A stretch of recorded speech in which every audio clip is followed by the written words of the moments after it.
It's time to play ball. Welcome to the podcast with no limits. Whether it be sports, current events, or random thoughts, this is the place to step in and stay a while. Your host is a proud alumnus of Rio Hondo Prep, a former minor league baseball umpire, and a man with strong opinions. Welcome to the Get Home Safe podcast and your host, Matt Hersema.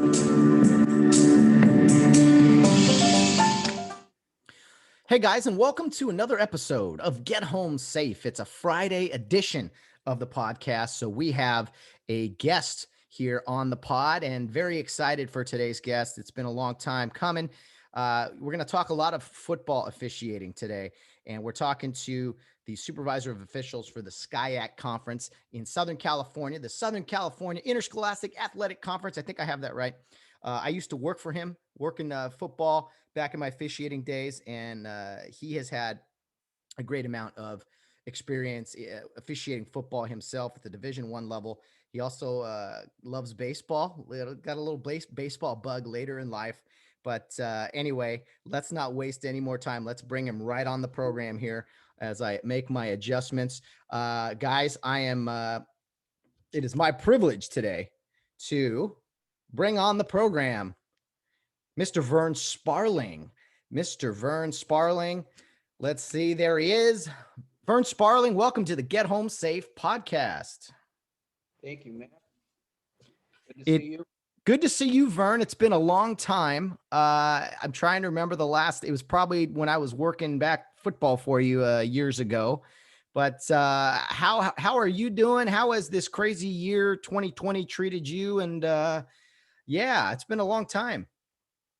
Well, I'm up and walking, so that's better than the alternative. And 2020 was a little crazy, but hopefully, I want to believe that we're through that and on to bigger, better things for all of us.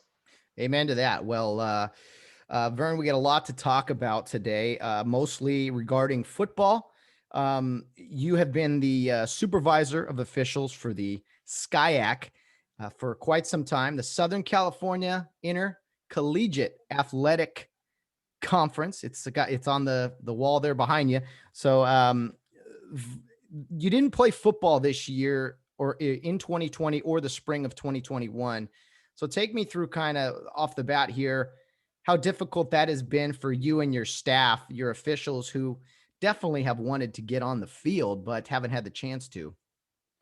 Well, Matt, we in the beginning of 2020, when the issue first arose, we proceeded thinking based on the then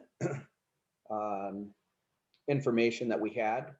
Well, this is going to be a, 1 month, 2 month, we'll get through this and everything will be back to normal. So we proceeded as normal. The only difference is we couldn't do, as we approached the preparation season for football, meaning, May, June, July, there was still an issue. While we believed that we would be playing in September, we had to change our format. We did Zoom meetings. We, adapted. The staff was prepared, hires were made, and we got closer and closer. We were to the point of our clinic, and then it kind of unraveled a little bit. Yeah. So we thought, well, it's going to be postponed. That was the first thing that happened. We're going to start in October. Okay. So now we needed to just kind of stay in contact, if you will, brush up on things, do communications, email communications, bulletins, whatever. And then we get to October and it's going to be another few weeks. And obviously that continued on. At that point, due to things that were happening within the state of California, which every state was reacting differently. And um, they basically had to send the students home, and they had to convert classes to online. And the conference, as did many, felt it was difficult to say, we're going to have students at home. They can't be in class, but they can be on the athletic field or court. And so that got basically stopped any further talk of playing a sport. And they said, well, we're going to do this all in the spring. And so they made a whole elaborate plan. Obviously, that didn't happen. In the meantime, a lot of the schools in our conference are what I would call, or what is called, tuition driven. Mm. So they don't, we have some schools that operate on massive endowments.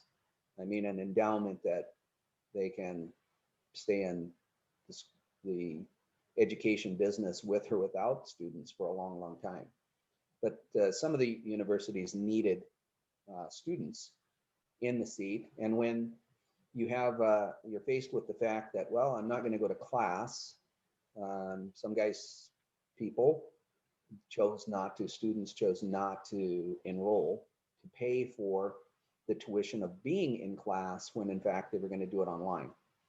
And some of those people left, some went to get a job, some did, other things. And the financial aspect of less students started to burden some of the schools. And then early this year, 2021, one of our universities announced that they were going to drop the sport of football. And that created some waves. And as you know, here in Southern California, they weren't the only ones. Azusa Pacific University, same thing, Division II school dropped football. And across the country, there were many others that that occurred. And they were probably universities that were on the cusp of not having that particular sport anyway. So even though the level of Division III doesn't offer scholarships, there is financial aid that occurs, and to the student for other things other than playing the sport. And when a university doesn't offer the sport and they can play it at someplace else, then now you start having a transfer issue and you have some other things. So when the spring rolled around, we weren't quite prepared.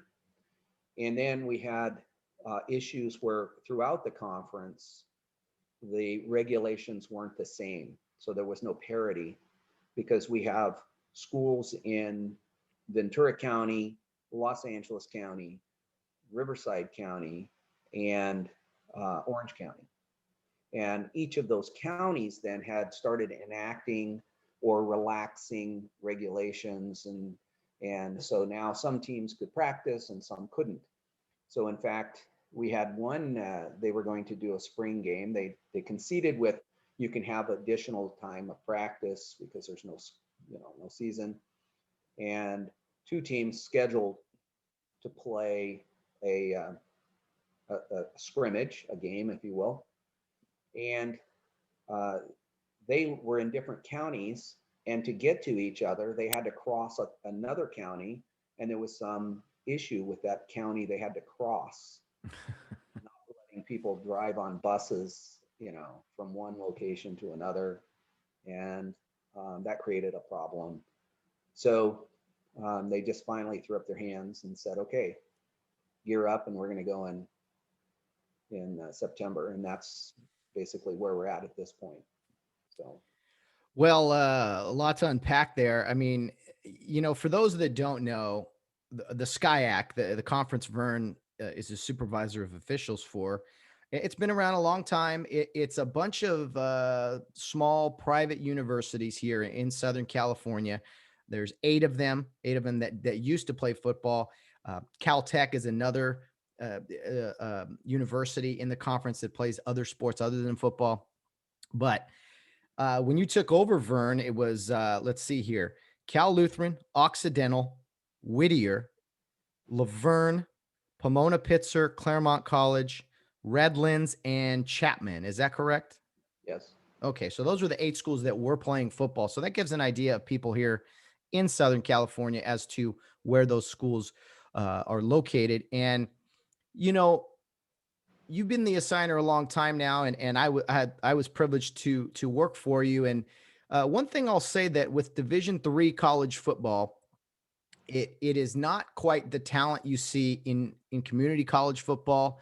But I will say I was blown away, Vern, working for you with the level of commitment you expected from your officials, because the SCIAC really, your vision was to make it a kind of a breeding ground to get guys to higher levels. And I think the schools and the conferences really, uh, bought into all that as well, because they saw that the commitment level did go up when you took over. So what can you tell me kind of about your vision for your officials? You worked in Division I football at one time as an official, which we'll get to, but as far as the SCIAC, you taking over, your vision, the things you required of people to do, just kind of give the audience an idea of you taking over the SCIAC and what it all meant to you and what you wanted to do with it all. Well, we had the first thing that we did was determine a mission statement. And in the mission statement for the sport of football officiating staff, it says that we are training Division I college football officials while providing the best Division III football officiating in the nation. Mm. And I think that we have accomplished that on every level. Proof in the pudding is that, it has been now 8 seasons. In that 8 seasons, we have put 42 football officials directly from the SCIAC into Division I football. There is no Division III conference in the nation that can match that. That was my question. That was going to be my follow-up to that. There's no one that comes close to that. Is there? I mean, 42 officials in 8 years, straight from the SCIAC to Division I. Yes, that's correct. And what I asked when I took over, I assessed the staff. The staff was about 75 or so people, and I released all of those people, thanked them for the job that they had done, and set about hiring a staff of 35 and 5 crews, 7-person per crew, and then establishing a developmental program in which we would identify future, knowing that we're going to constantly have vacancies from promotion. And then I interviewed each person that I had identified. Some, when I explained what the commitment level was going to be, declined. Mm-hmm. I understood it. Their aspirations, their goals were not to be a Division I football official. Their aspiration was to, I like working on Saturdays and, being the best Division III football official I can be. And I respect that. And some people just said, well, I like doing Saturdays because we get paid more than on Friday nights. And, that's a great motivation. And there's a junior college football available, and they're always looking for, good quality officials, and they pay, not quite as the same as we do, but and then I went to the conference and said, okay, here's the plan, but you're going to have to pay for this. And I got a commitment from them. And now, when I took over, we were the last place in pay in Division III football, and now we're not. We're not even in the bottom half, and that's a big deal. In exchange, I have officials that have bought into the workload that they have to go through, and I treat this as if it were a Division I conference. We train as if it was a Division I conference. We hold the officials accountable as if it was a Division I conference. Our training program is different than every other conference in the nation. Our accountability is different. We have graders. They have to take multiple tests. They have to attend multiple seminars. They have to do off-week stuff. They show up for games the same as a Division I official does. And I promise them that as I do all of the Division I supervisors in the United States that I have a pretty good relationship with, I promise them that when they hire an official out of the SCIAC, that when that official walks on, he will be prepared to work that game. The only thing that they'll have to do is adjust to the speed. They'll be used to a clinic. They'll be used to the clinic tests. They'll be used to being evaluated. They'll be used to having their film looked at. They'll be used to having grades. They'll be used to having their mechanics evaluated. And they'll be used to attending training seminars, having crew meetings, having to meet early, before kickoff instead of an hour or 40 or 45 minutes, whatever high school does, or even an hour and a half that the junior colleges do. Our guys are meeting 3 hours. They have game film, they have a training tape, they have all the tools that Division I officials do. And every single one of those 42 officials, which is more than 100% of the staff, every single one, if you think of it that way, I've not had a failure at Division I. Well, they got there for a reason. I mean, right? Absolutely. And that's the real reason that's the what I get out of this. I'm certainly not doing it for the money. That's the real reason. Every single hire, I feel it's a part of me. It's part of my heart that, while I hate to see them leave, I am extremely happy that where they're going, what they're going to accomplish. And I mean, I had one official that is currently worked in the conference, and now is a replay official in the NFL. So that's to me, that part's exciting.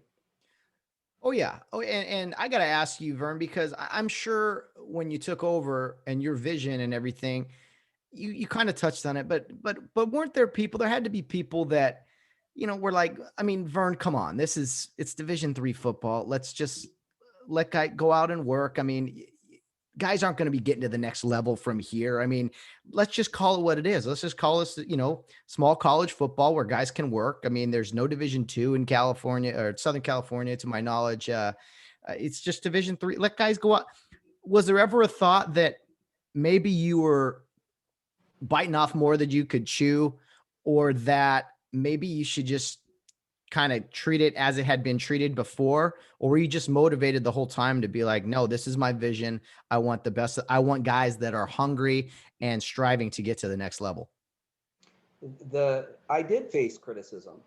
I faced criticism on multiple fronts, and some from those people that felt like, hey, wait a minute, this was my recreation.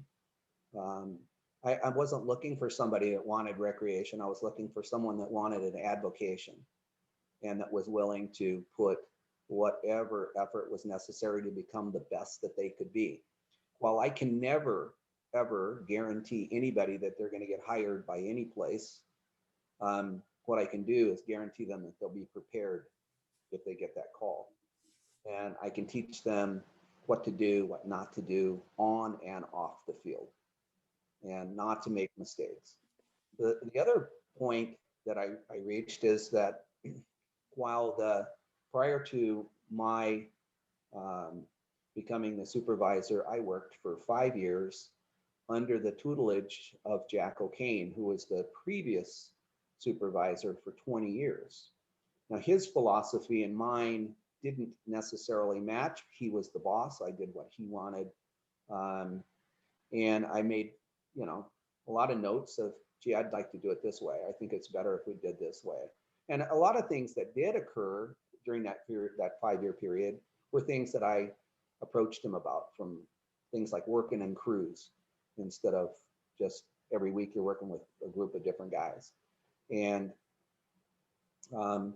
so one of the things that he did that I didn't think was appropriate was he used a lot of Division I officials in their off weeks.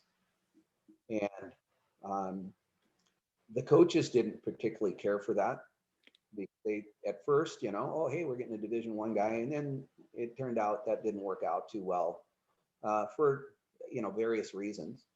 And so when I went to those guys, I talked to them. I said, listen, you want to make a difference here? I said, instead of going out on the football field and working, how about working off the football field? How about going to the game? How about supervising the game? How about observing the game and helping these guys become better?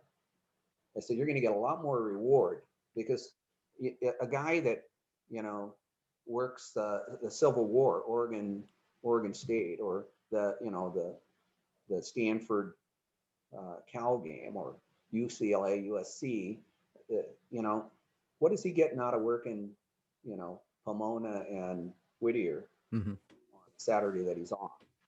And those guys bought into that. And that's how we developed, I had the absolute benefit of Tony Carini and Carl Cheffers. And Tony was the supervisor of the Pac-12 at the time, and of designing a training program that emulated what they were doing, where they had position coaches. And so we did that. And then he encouraged his staff to participate. And that has made a giant difference in how we have progressed. Yeah, it's really something to see if you kind of go behind the scenes and everything. As an example, the Pac-12, all the different positions, referee, line judge, back judge, like they all had basically guys they could reach out to in the NFL, position coaches, if you will. That is something you brought to the conference. I mean, I was a line of scrimmage official, and I had a position coach in the Pac-12. Jim Wary, for example, was my position coach. And, guys who work at a high level, I don't think they want to watch plays of a Division III game or something, but these guys actually did. I could call Jim Wary and say, hey, Jim, here, check this play out. Tell me what you think. And he'd get back to me, give me feedback on what I could have done better, what to look for. I mean, the hands-on approach that the SCIAC had with position coaches, the referees talking to referees in the Pac-12. And I mean, it really was something completely different than anywhere else in Division III football was doing, right? That's correct. That was quite unique. And as I said, I had the support of Tony and the position coaches that he had. They encouraged it. It worked out extremely well. Fortunately for me, there's some of those guys I had actually worked on the field with early in my career at the junior college level, and before they, had moved on into Division I and then on to the NFL. So those friendships remain, and so it made a wealth of instruction that I could call on and still do. There's no place in the country like Southern California where you have so many NFL officials that are willing to participate in a program like ours. And so when we have an in-person clinic, not only do we have this plethora of Division I officials that have personal interests because they have 5 guys that they're mentoring that work the same position that they do in Division I. But then I have, these guys that will come in, John Hussey and Carl Cheffers and Tony Careni and Greg Wilson and Pat Turner. And it just goes on and on, that those guys are willing to give their time to teach our guys. Mm-hmm. There's no place anywhere that can match that kind of stuff, because I know all those guys. I know all the supervisors in Division III in the United States, and some of them I have really good relationships with. They call and they go, "Hey, how did you accomplish this?" They're trying to implement their own programs. How did you do this? How did you approach this? And I'm more than willing to share. It's not a copyrighted program. It's just one that takes a lot of work and a lot of help. I couldn't accomplish this by anywhere near what we've got without the real interest and help by a lot of people. Yeah, and it goes to show, a few years ago, your conference was selected to work the Division III National Championship game. Some incredible officials on that game, some friends of mine, colleagues. The SCIAC really has developed this reputation around the country in college football as to the next breed of great officials, but also officials that are getting assignments in the postseason around the country when they're looking for, quality crews. So that speaks to the program as well. And Vern, for me, when I did it a few years for you, and, to take people through a typical Saturday, this is just a Saturday, not the off-season stuff, but a Saturday. Say you have a 1:00 game. You got to be there at 10:00 in the morning. The closest school to me was probably 15 minutes away, but the furthest one's about an hour and a half away. So depending on when you got to be there, when you got to leave, you get there at 10, you check in, you watch some videos. By an hour and a half before the game, you're fully dressed. You go talk to the coaches. You come back. You have another crew meeting, kind of preparing what to do. Then you're on the field 1 hour before the game, making sure the field's ready, talking to coaches and checking out equipment of players, all this and that. By the time you kick the game off, I know for me, I was just ready to kick. Can we just kick off already? I'm tired of talking about football. I just want to officiate the game. And so there's this buildup. You work the game. It's typically under 3 hours. You after the game with your crew, you record your fouls. You write down plays during the game to yourself, plays you want to maybe look at, or reasons you passed on a possible foul and things. So you write down your fouls. The crew submits a report. You give those to the coaches. You're finally out of there after you shower up and everything, probably an hour maybe after the game. So then you drive home or maybe stop to get a bite to eat or a beverage. But that's a long day. It's a long day. And as you touched on earlier, it's not for everybody. And there were guys that did it a while and said, "Hey, I'm going to give my spot up to someone who really, really wants to do this." But I did learn a lot in my years of doing working football for the SCIAC. I learned something that I chatted with another football colleague not too long ago, the kind of the like versus love of football. I like football officiating at the college level. I don't think I loved it as much as other guys did. So that ultimately for me was a reason I kind of stepped aside, and I was pursuing baseball stuff as well.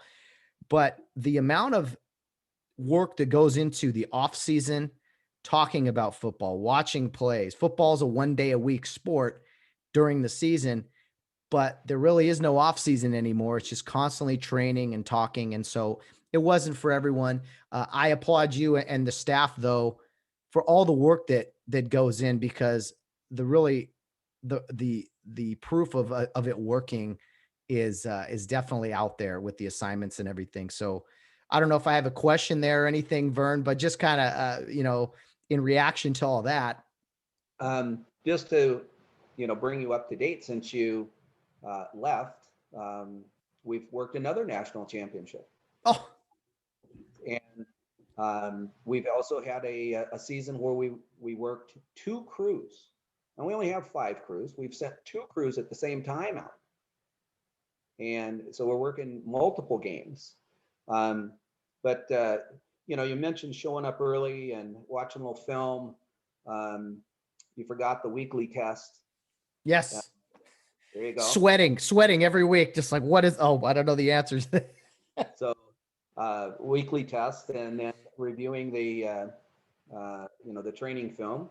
And then, of course, you mentioned writing up the game report where you listed your fouls. And now we have evolved to not only do you list your fouls, but you have to list those ones that you made a note, which we taught you, hey, you might want to look at this to yourself, put it in your pocket. And then when the game film came out, well, we've now evolved to the point where games on Saturday night, and by Sunday at noon, the film's on. And by Monday at 6 o'clock in the evening, 6 p.m., every single play of every single game has been evaluated, looked at, and graded, whether there was a foul there or not. And of course, with the grades, a grade is a marking system. It's nothing more. It just, hey, I got this right or I got it wrong. And if I didn't, or I got it just so, kind of marginal, and look at it and see what can we do. And then you have your position coach to reevaluate it with. Every incorrect call that happens in the conference, it isn't just random. I mean, it's looked at twice, then it's ran by the position coach before the grade is finalized. Then it comes out on the grade sheet, and that's all done by Monday at 6 o'clock. Now you have the opportunity to look at it as a crew, and so it's a lot of standard, a lot of effort, I guess, is the raise the bar, the love, as you said. But let me ask you, I can give you a list. I challenge you to ask any one of those 42 guys that are working Division I football if there's a love of football in the SCIAC. I mean, these guys still come back. We have an alumni association in the SCIAC from all the graduates that attend the clinic and have their own meeting. And when we were doing some stuff, and we did for a while, we did a game exchange with the RMAC, the Division II conference. And because I did the University of San Diego, I could send, the RMAC could provide a crew, and I would send them to San Diego. And then we could send a Division III crew to a Division II game of the RMACs. And that was a nice bonus. And it was all based on grades. The crew got graded for that bonus game. The playoffs are all done. And the other thing that is so important to me is that it's an open system. So everybody knows what everybody else's grades are. So if I make a mistake and you and I work the same position, you get the privilege of going and looking at my mistake, reading the report, reading what the evaluator said, what the grader said, and reading what the position coach had to say. So now I can prevent, as a supervisor, I can prevent that mistake from happening twice. Because in theory, if you have a closed system, you make the mistake this week, you're on crew 1, and nobody knows that you got a downgrade. Next week, crew 2, the guy, same position, makes the same mistake. Next week, crew 3 does. The mistake's going to happen 5 times before we get it out of our system. But if I can do it once and show everybody not to make it, we end up lowering the foul count, and it just is, it works extremely well. Well, that is something I really appreciated is constant feedback. Sometimes you're working games a long season and you're just like, does anyone even really care about what I'm doing out here? But you had feedback for guys, and correctable errors, we'll say, to where you would try not to make the same mistake twice. And even if it was someone else in the conference, you kind of knew what the standards were. So I always appreciated that. And another thing, Vern, I wear this shirt with pride. I know I'm not officiating football anymore, but the SCIAC, something I'm proud to have worked in football. And For me, I think in my core, I'm more of a baseball guy. Like for me, I like walking on the field 10 minutes before the game. All right, boom, boom, boom. Okay, we talk about it. We post game or mistakes we made. But you know what? You get to do in baseball typically is come back tomorrow and do it again. It's not this long week of waiting and analyzing every little thing you did. It's like, all right, we're coming back tomorrow. Let's make some adjustments. So for me, that is something I've always seen in a minor difference in the two sports, and also the outlook of the officials really. I mean, do you anything you want to say about that? Well, I have worked college baseball also, and there is a distinct difference. Um, the As you said, there's a lot more frequency of game. So what we do is then we challenge our staff to work other levels, work high school so that there's a game in between, work practices. You know that I would say out of 35 guys, we probably have 30 of them that work during the week at their local high school, whatever's closest to their house. They go down, talk to the coach. Hey, do you mind if I come out and just kind of work the practice that you got going here? And we teach the concept of adjusting your eyes, knowing where to look. How do you practice that if you're only going to see action once a week? And so we want to practice those skills.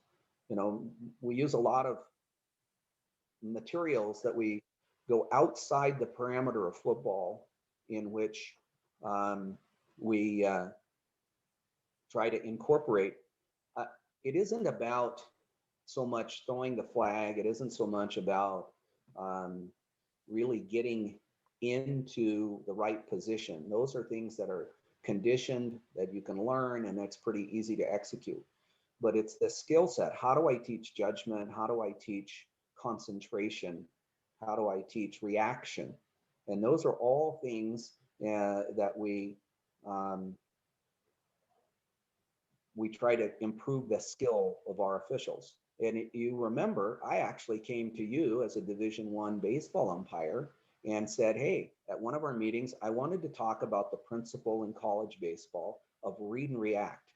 And I don't know if you remember it. You did a great job of explaining that. And I said, okay, we're going to implement something similar to that in football. And guess what? Things, it worked out extremely well. We use another baseball thing that I learned is from a very good baseball great, Roy Halladay. And he used, and you will remember this, I'm sure, because we were doing it way back then. Um, he was struggling with his career. He went to a sports psychologist, and it was a concentration issue. There's all this crowd noise and there's all this stuff going on, and here he's trying to throw pitches. And so they use something called a concentration grid. And we use that as a tool to develop concentration. And we start in the off season. We measure. I'm big on measurement, because it isn't so much can I do it faster than you? It's can I do it next time faster than I did it this time? And so you go through that concentration grid, and there you can measure improvement. And if I can give you, it's no different than going on a diet, right? A guy wants to lose some weight. What's he do? He gets on the scale and looks, how am I doing? Right? He needs to see improvement if he's going to continue and refocus. So if I can give you reasons and how to and tools to improve your concentration and a finite measurement system, then there's no reason that um, you can't improve your skill set of concentration. Now, reaction is a different one. We work on reaction. So, some guys, you've seen it on TV, you've seen it on high school games, you've seen it everywhere. You've seen it on the baseball field. Something happens and a guy just reacts.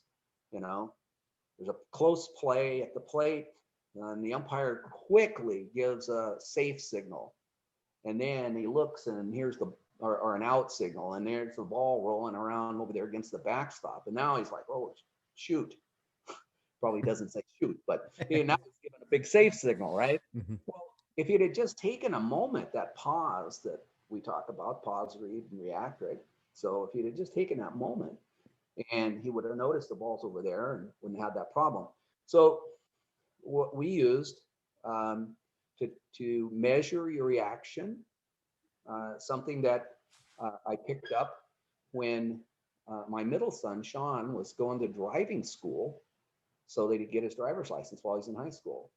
And there was this, he was studying, and I asked him what he's doing. He goes, "Oh, I'm studying for my driver's test." And then I hear all this noise, these little dings and beeps and stuff. And I'm sitting in the chair, probably, looking at the paper. And I might have had, a beverage of some sort with me. And I hear all this noise. And so I turn around and I go, "Hey, what are you doing?" Because I'm studying for my test. And I said, "No, you're not. You're playing a video game." And I walked over there and I look, and on the screen of his computer, there's some graphics. And so I'm like, "Show me what you're doing here." And he's basically he has something flashed in front of him, and they take it down. And then he had to select the location of the odd item of the 4 that they put up, or the 5. And then they start inserting backgrounds that are, make it harder. A field of, I'm looking at your flag on the wall, and there's that field with the stars. And now you're going to pick up one red dot in a blue and white field of flags. Field of stars, and you got to be paying attention. You have to concentrate, and then therefore the concentration comes in. But then you have to react. You only have a certain number of seconds, or you miss the question. So what I did is I contacted the company and got our officials permission to go on, use that, and get their time. And so each time they did it, they could measure: could I do this? Could I go further than I did before I failed? And could I do it faster? Yeah. So now I'm increasing reaction time. I'm increasing concentration. And those are things that, most people don't get any instruction or get any enlightenment about what that does to your ability to officiate. So I use all those little tools that I think makes us better. Yeah, anything that kind of help develop someone, I like that. And measurements and of standards and things. And pause, read, react is a great concept in baseball and can be used in football. And for those that don't officiate, just think of it this way: think you're at a red light. You're driving a car. The light turns green. You don't just react. There's this pause. Okay, read the situation. No one's coming. No one's in the crosswalk. Okay, now my reaction. And each step has to be done accordingly. You can't overreact, underreact. You have to do each step. You can't pause for too long. It's just pause, read the situation, and then react. Because I think, because some people will say in any officiating, "Oh, he called that too quickly," or "Oh, he took forever to call that." It's like, it's got to be like Goldilocks, like just right. So you got to take all those principles in officiating. So that's just great stuff, Vern. Really appreciate you giving us all some insight into your example there for a non-officiating application. It's probably not the one I use. Mine is more like I'm cruising up to the stop sign, and my read is there a cop around here anywhere? Okay, then don't stop and keep going. But oh, that's great. I appreciate all the insight into officiating and the SCIAC. It's I always like the small school stuff. Everyone can see the big games you see on TV, but for a lot of people, it starts at lower levels and working your way up. So I think you're doing great stuff there. I want to kind of transition a little bit here, Vern, and talking about your officiating experience, because I'm sure people are like, "Okay, this guy runs a conference, but how did he get there?" So I remember hearing the story, your first, I don't know, light bulb moment when you decided you were going to go into officiating, and it was from another official in a parking lot. Tell me that story when you decided you were going to start officiating. I had a lady that worked for me, and her husband, her and her husband had a son that played junior All-American football. I think he was probably about 10, 11 years old. And the husband came in and asked me if I would devote some time or donate some of my time to the league. Not they weren't asking for money. I was used to people asking for money. And so I got involved with the league and helped them set budgets and some of the things that I was pretty uh, efficient at. And um, at some point in time, one of the coaches asked me if I'd ever coached football. And I said no, but I played high school football, but that was it. I went to University of Southern California. It wasn't quite in their league when I got there to play football. Um, but so I ended up coaching, and I enjoyed coaching.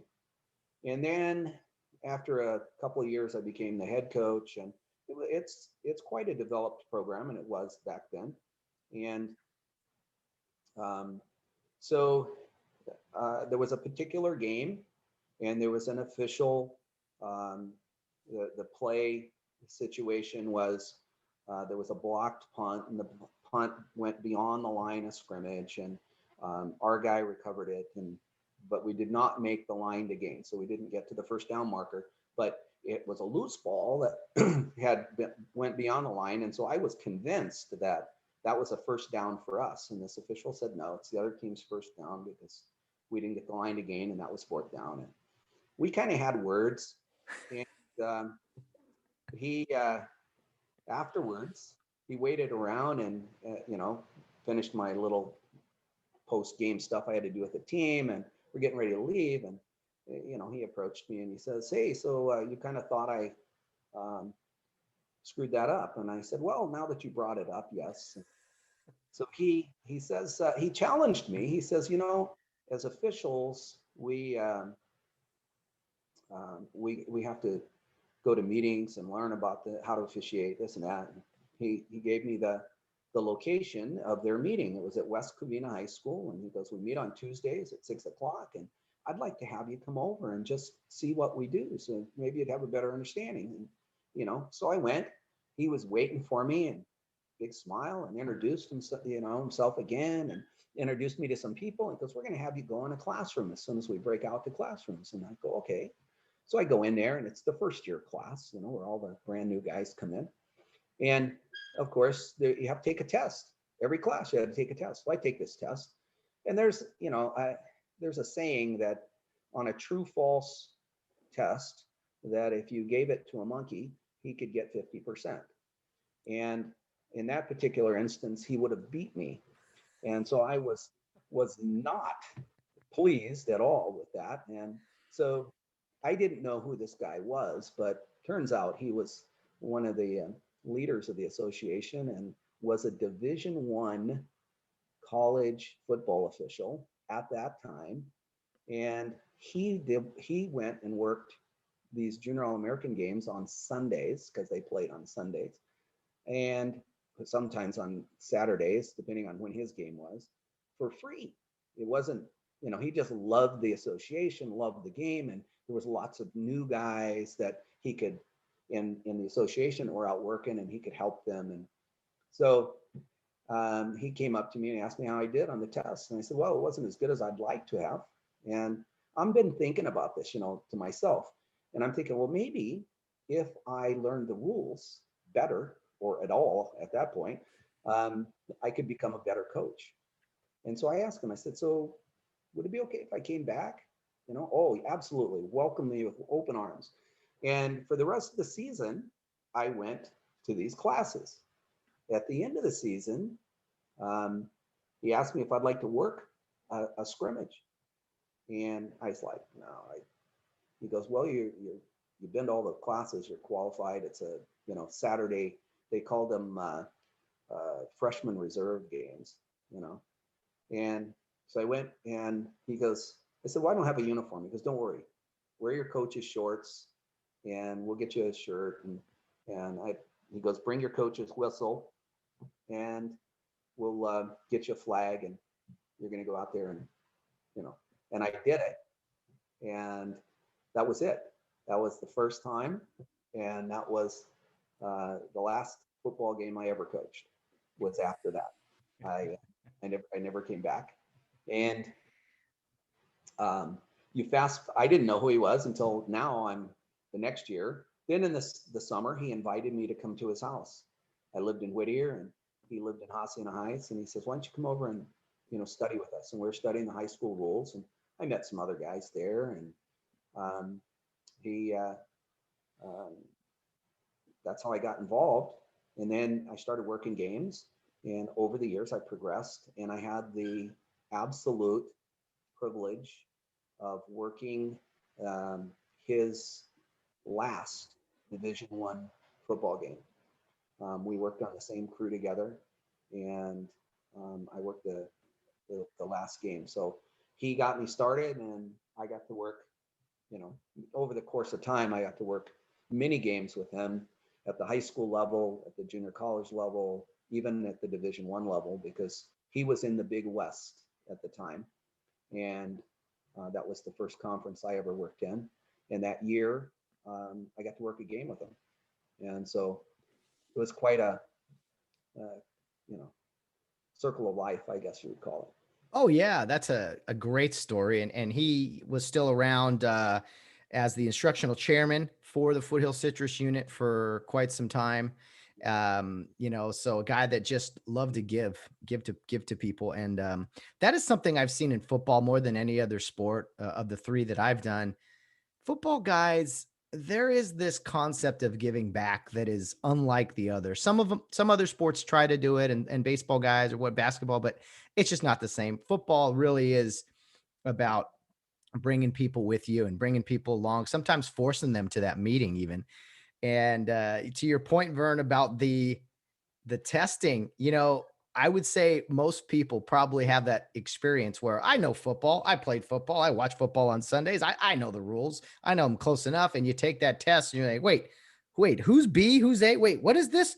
Fourth and lost it down. What are you talking about? These, intentional grounding. Well, he's out of the pocket. Well, that's not a high school rule. There's all stuff like that is eye-opening. And it's really cool to hear that a guy who never thought about it really, that kind of sucked you in, because I think that experience was probably like a lot of us. I didn't know what I was expecting my very first football meeting, but I fell in love from day one. And I remember you even came in the classroom that first year class. And one thing you said, because you were assigning junior All-American at the time, and you were telling the first year guys, what's that? I still am. You still are. Wow. There you go. Still assigning. And you said, guys, this is where you're going to get your work in. You said get snaps. And, as in, every time you see a play, regardless if it's junior All-American, a freshman game, or a Division I game, you got to get snaps, get repetition. And so I'll never forget that. And I just remember the welcoming attitude of everyone at Foothill Citrus, the Foothill Citrus Football Officials Association. Great people there.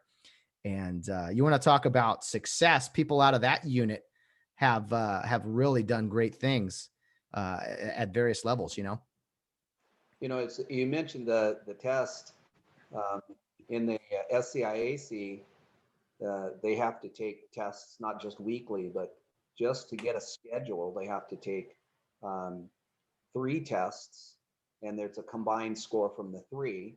And I tell them on the final of the 3rd test, which is how you take at the clinic, passing of that test, the passing score is 100.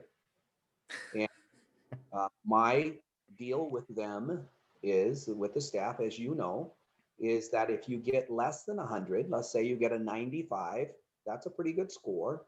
The only requirement is that when you go out that week and you meet the coaches beforehand, hi, coach, I'm Vern Sparling. I'm going to be your head linesman today, and I want you to know I'm going to get 95% of my calls correct. That coach is not going to be impressed with that. So, and everybody kind of chuckles, but they get the point. And we do real well, with our rules tests. And I'm pretty proud of that. But well, when I look at officials, especially at the college level, here's my perception. I put guys into three categories, and there might be more, but this is just what I saw. There's a group of guys that are just outstanding with the rules. They know the rule book front to back. They can quote you every detail of it. and they get hundreds on the tests, and they're really good at the rules. Everyone's good to a point, but these guys are above and beyond, extra credit type of guys. Then there's like these really athletic guys that either played or just incredible shape and go out on a field and okay, this guy means business. He takes pride in his body and just a stud. And then there's this third group of guys that really doesn't fit in either of those categories but deep down, they just know how to run a game. They know how to make decisions, how to work with people, and they know how to get where they got to be when they got to, and they'll figure it out, I guess, is kind of the best way to sum it up. And I won't let the audience guess which guy I was, but that is just something I see. Now, ideally, Vern, your vision is you want all three of those guys to be one guy. You want guys that are in great shape, guys that are excellent in the rules, and the guys that can make tough decisions on the field and work with people, right? Yes, you do. And I compare that, your example is absolutely correct. I compare that to a stool. If you have one leg shorter than the other on the stool, you don't stay up on it very long. And, I happen to have a partiality to ex-players. I think that the ex-player, not only do I get the physical fitness that they bring to the game, but they have a feel for the game. They understand. They can anticipate better. So now my only challenge is to get them to that rules knowledge, and that's the easiest one to teach. It's difficult to teach a feel for the game. It's difficult to teach a understanding of what's going to happen next and how's this player. An ex-player. If you have a defensive player, for instance, and that defensive player knows what's happening on that play. He knows the moves that the offensive guy is going to make, the receiver, let's say, and he knows what the techniques that the defender is going to use to try to inhibit him or slow him down or to prevent him from making a catch, and which of those, and especially if they played at a high level. So I have, over the course of my 8 seasons, of which one we didn't play. So, you think about those numbers I mentioned, that's really only 7 graduating classes. So, but those, of those classes, that 8 seasons, I have had several Division I college football players that have been on the staff, and they don't last very long. They're off and running to the next level. Yeah, and that's a great point. I mean, I do think as far as umpiring goes, most guys who umpire baseball played baseball at some point, even if it was just in high school. Football, you don't see it as much because I think less people play football. But yeah, the guys that do play at college level and even beyond that, really do.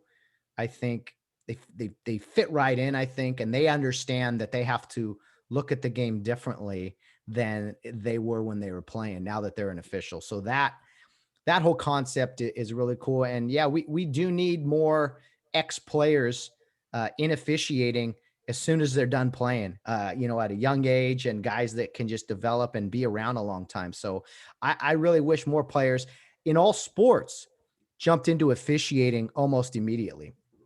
Well, that's you're absolutely correct. They have an understanding and a feel for the game. They know what's coming next, and the more important thing is that I find that they have a very good ability to deal with coaches because they're used to dealing with the coach. Yeah, that's a good point. So, and they kind of know the language. The coaches, officials talk in what I call refereeese. They speak in officiating terms. Coaches speak in coaching terms, and it's the women from Venus, men from Mars type of deal. Everybody's talking and nobody knows what the other guy's saying.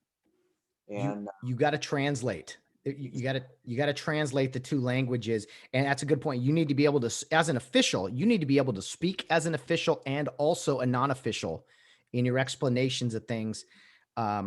Because no one wants, let's be honest, reading to some people is boring. Reading a sentence is boring. Listening to a sentence read out loud is boring. Like, give me the details. What do I need to know here? That's a really good point. Vern, back to your officiating. You got into the Big West. You also worked in the WAC when they were doing football. You worked for Conference USA towards the end of your on-field career. But tell me about your college experience and what that was like working Division I college football for a great amount of years. Well,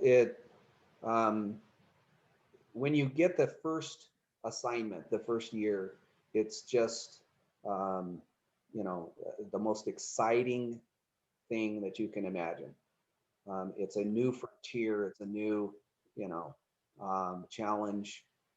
And you go out, and I'll never forget, before my first game, that late August, I had a conversation with the supervisor and of the Big West, and he told me, he goes, "I'm going to give you one piece of advice," and I'm just like, "Oh, here we go." I'm going to get I'm going to get the biggest secret of all time, and I'm impatiently waiting. Okay, what is it? And he tells me, he goes, "Only worry about you." And I'm like, "Oh, okay." I was kind of disappointed. And then I get to the first game, and when you're at that level, you're usually, for instance, in the SCIAC, our officials are leaders in the high school units. Our officials are leaders in the junior college units.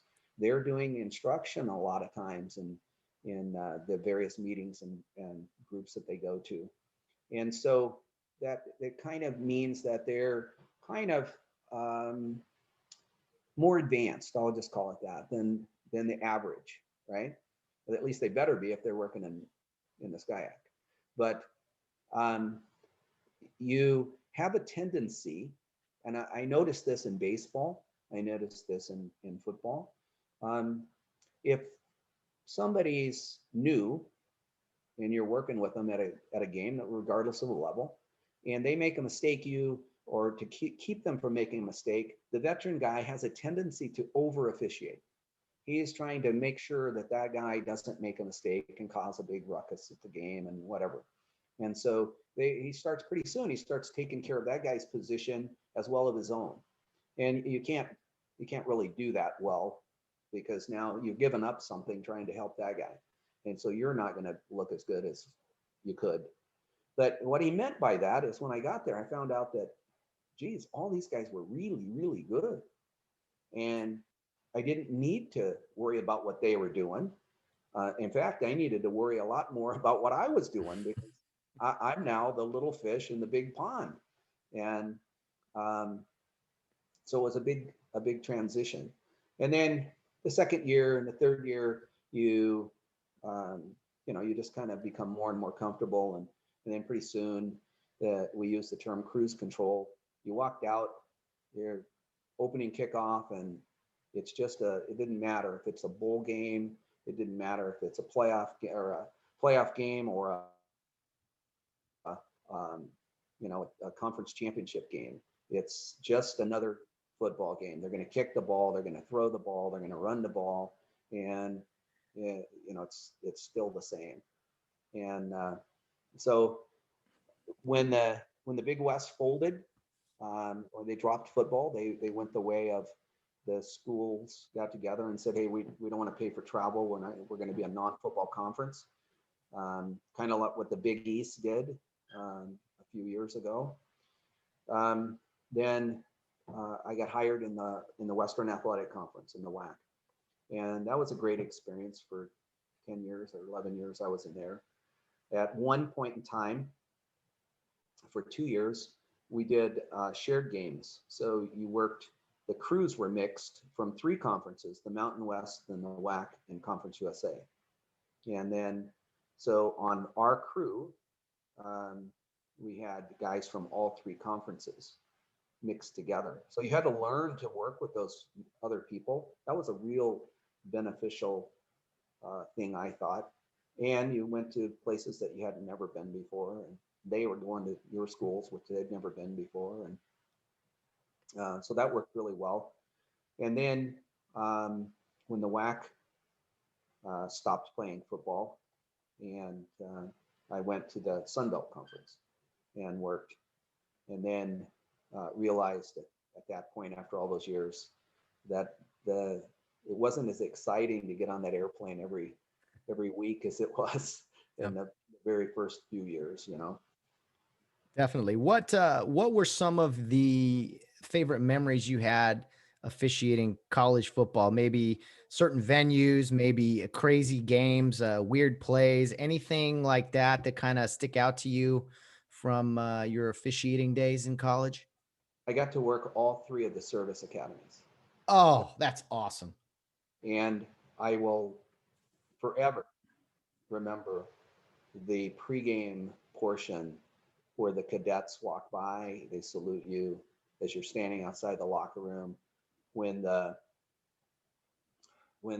Air Force Academy has their flyover, this isn't just some average Joe flyover. They bring in the fighter jet, and it's on the deck.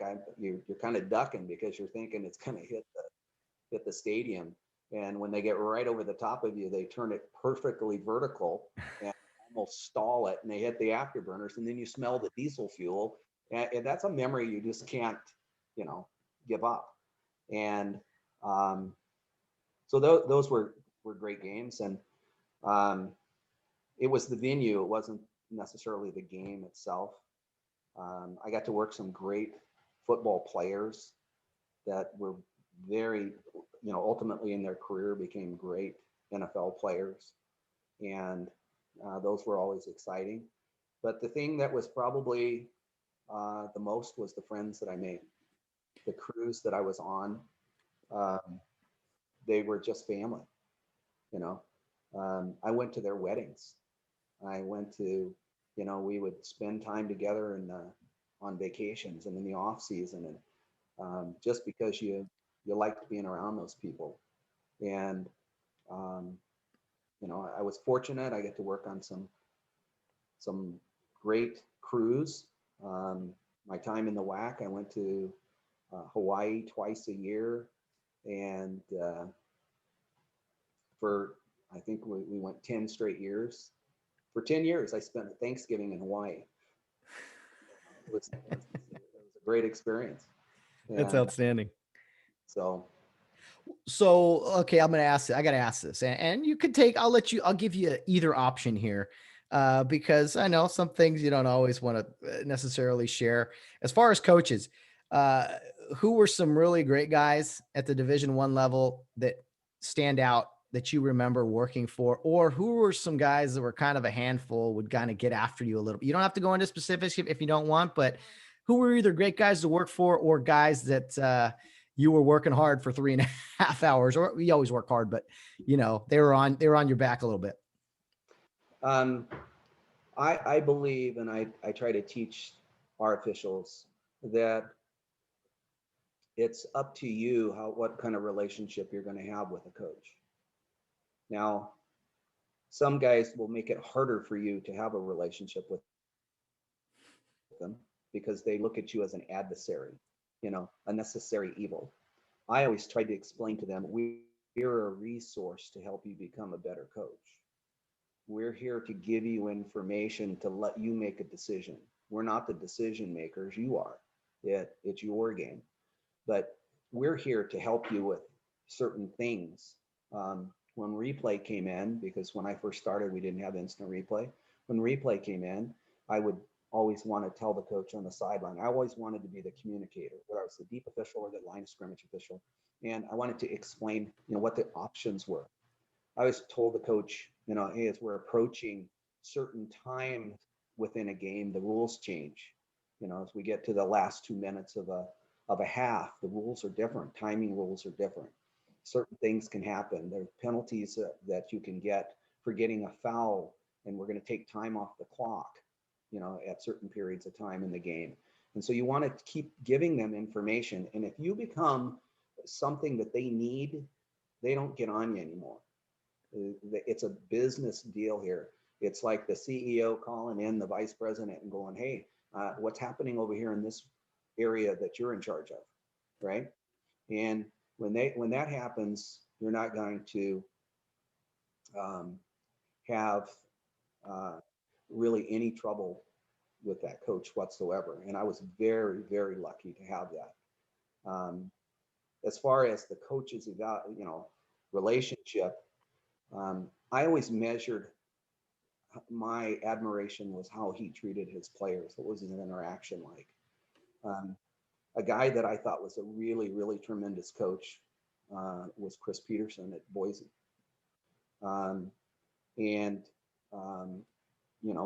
Pat Hill at Fresno State. Those guys they were great. Bronco Mendenhall at BYU. Those were great guys, And I worked some games where,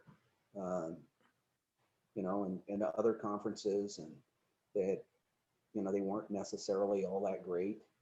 The coach would not treat their players well. I've observed a coach spit in a player's face. And I didn't know what to do. I can't throw a flag. I can't penalize them. It's not related to the game, but, that was just really discouraging. What it did do is it helped me with my oldest son when he was being offered scholarships and being recruited to play football. I could give him some, information. This would be a great coach for you to play for, knowing, what kind of player he was and how he reacted. And this coach over here, there was a couple of coaches. I said, if you go to that university and play for that guy, I'm disowning you. But, but in the broad picture, as far as my personal relationship with those guys, I really didn't have that much of a problem. Because I treated them with respect. I made myself of value to them. If they had a complaint, I listened. I was never afraid to admit I might have made a mistake. I learned that, from someone that is very near and dear to my heart, Bill Athan. He says it's okay to admit, if you made a mistake, because one, where are they going to take? Okay, coach, I did it wrong or whatever. Where are you going to go from there? Yeah, he's going to vent for 10 seconds and then it isn't going to happen again, and I'm going to work a lot harder. And they'll respect that. Yeah, and you can't do that every series, but yeah. Hey, I had you last week. You made the same damn mistake. You said you wouldn't do it again. Well, that was last game, coach. Sorry. Oh, fresh start. Well, great stuff. I love the Service Academy story. Yeah, with coaches, it seems like how you treat other people is kind of a reflection of you, which we can all learn from in all walks of life. We need more of that going around. You talked about your sons. We were talking off the air. One son is played college football, now is officiating college football in Michael. Sean played baseball at UC Irvine. I actually umpired a game. He pitched one time against Notre Dame, a lights out pitcher. And your other and Sean is now a minor league baseball umpire. And your youngest son, Matthew, great name, was quite an athlete himself, but you said he's he doesn't want to go the sports route. He's thinking of becoming a pilot, an airline pilot. So, you got a wide range of success there with your three kids, Vern. Well, it's funny is you worked sports for all, for Michael and Sean, not for Matthew, because there's a little bit of an oops gap there. And, but you worked Michael's football games in high school and playoffs. He has 4 state championships or CIAC championship rings. And then you officiated Sean's football games. Both obviously went to La Habra High School. in the playoffs because you were from Foothill Citrus, and so it's not the same area, but they took Foothill Citrus officials to work those big games at school like La Habra in the playoffs, and then you worked baseball games with Sean when he was playing. But it's kind of interesting because when Sean was at UC Irvine, they got to go to Omaha. They went to the World Series, and so Thanksgiving's always interesting because Michael shows up, and if somehow he must have just found those high school championship rings because he'll come out, and he's, sitting at the table going like this, and then Sean gets up and goes in his room, comes out and gets that big old trophy that they give all the participants at the World Series, and I'm just looking at the table and go ahead and get another glass of wine, just let it go, So no, I'm really proud of them. Sports has been a very important piece of my life and my children's life, and it's taught valuable lessons, life lessons. They're both successful, the boys that are still in officiating, and it's because they've learned those principles. And Matthew is just an outstanding student. He's going to soon be a flight instructor at the university, and but he's very disciplined. He's very not a procrastinator. All the things you would want from an official or a player, So sports is a big deal at my household.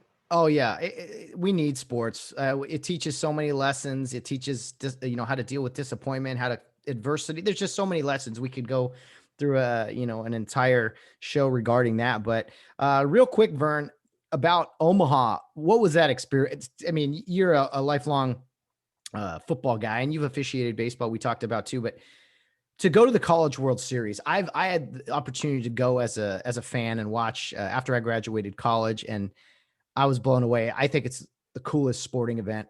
What was that experience like for you, and watching your son's team, especially UC Irvine, at the College World Series? Did you feel that just the greatness that it is?